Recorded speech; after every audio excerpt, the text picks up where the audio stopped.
ଇତିହାସ ଆଉ ଖେଳନ୍ତୁନି ତାର ମାଟି ତଳେ ଶୋଇଯିବ ଫସିଲର ନିଦ ଭାଙ୍ଗିବ ଆଉ ସେମାନେ କଡ଼ଲି ଉଠେଇଲେ ପରିସ୍ଥିତି ଅନକଣ୍ଟ୍ରୋଲ ହେଇଯିବ। ଶୁଣନ୍ତୁ କାହିଁକି ଡାକିଥିଲେ କୁହନ୍ତୁ। ଶତ୍ରୁତାକୁ ବନ୍ଧ ହତ୍ୟାରେ ବଦଳେଇ ଦେବାକୁ, ଘୃଣାକୁ ପ୍ରେମରେ ବଦଳେଇବାକୁ। କଣ କହିଲେ? ଶତ୍ରୁତାକୁ ବନ୍ଧୁତାରେ ବଦଳେଇବେ, ତାମାନେ ଆପଣ ତ ଆଲିଙ୍ଗନ କରିବେ।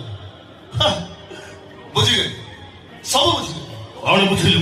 ଶତ୍ରୁ ଯେତେବେଳେ ଆଲିଙ୍ଗନ କରିବା ପାଇଁ କହିବ ଭାବି ନେବ ଚକ୍ର ବିହର ସରିଛି, କରିବାଟା ଫାଇନାଲ। ତମେ ଭୁଲ କହୁଛ ରାମ। ଯଦି ମୁଁ ଭୁଲ କହୁଛି ତମେ ଠିକ ରାସ୍ତାକୁ ଫେରି ଆସୁନ କଣ ପାଇଁ? ମୁଁ ତମକୁ କେତେ ଥର ବୁଝେଇଛି ପ୍ରେମ ଅନଲାଇନରେ ହୁଏନି, ଅଫଲାଇନରେ ହୁଏ। ପ୍ରେମିକ ଡାଉନଲୋଡ ହୁଅନ୍ତିନି, ବିଶ୍ୱାସରୁ ସୃଷ୍ଟି ହୁଅନ୍ତି। ଗୋଟେ ପ୍ରେମିକ ପାଇବା ପାଇଁ ନେଟ୍ ଦରକାର ପଡେନି, ବାସ୍ ଗୋଟେ ପବିତ୍ର ହୃଦୟଟା ଦରକାର ପଡେ। ମୋ ପାଖରେ କଣ ହୃଦୟ ନାହିଁ ଅଛି କିଏ କହିଲେ ନାଇଁ? ହେଲେ ଅହଙ୍କାର ଥିବା ମନ ଆଉ ନେଟୱାର୍କ ନଥିବା ମୋବାଇଲ କେବଳ ଗୋଟିଏ କାମରେ ଆସେ, ବାସ୍ ଖେଳନା ଭାବରେ ବ୍ୟବହାର କରାଯାଏ।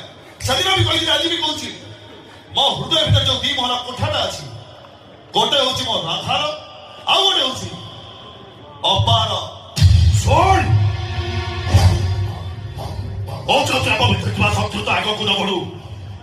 ତୁ ଯଦି ମୋ କଥା ଅମାନ୍ୟ କରି ମୋ ଝିଅକୁ ବେକରେ ବସି ବିବାହ କରୁ, ତାହେଲେ ପରିଣତିଟା ଭୟଙ୍କର ହବ। ଆପଣ ବି ଶୁଣନ୍ତୁ ରାଜା ସାର୍, ଏ ରାମକୁ କୋଉ ରାବଣ